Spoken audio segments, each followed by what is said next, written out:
নমস্কার, অ্যাডভোকেট অরিন্দম কাঞ্জিলাল। কি শুরু হয়েছে এগুলো? ভারতবর্ষের রাজনীতিতে বিরোধী থাকবে না, শাসকের বশ্যতা স্বীকার করে চলতে হবে।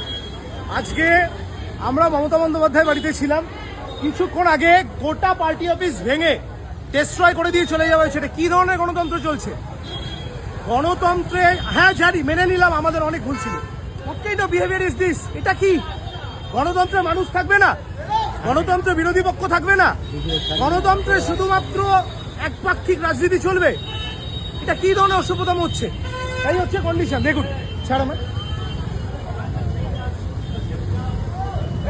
আমাদের পার্টি কর্মীরা সবাই মিলে এখন রিকভারি করছি আমরা। এন্টায়ার অবস্থা দেখুন, জাস্ট অবস্থা দেখুন। এটা হচ্ছে কন্ডিশন,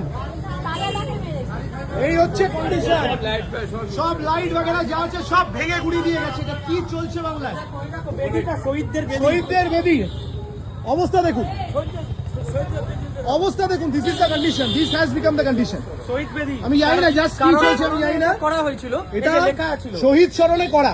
বল বল বল না রে ভাই। একটা শহীদ স্মরণে করা, সেই শহীদ বেদিটা পর্যন্ত ভাঙা। এই হচ্ছে কন্ডিশন।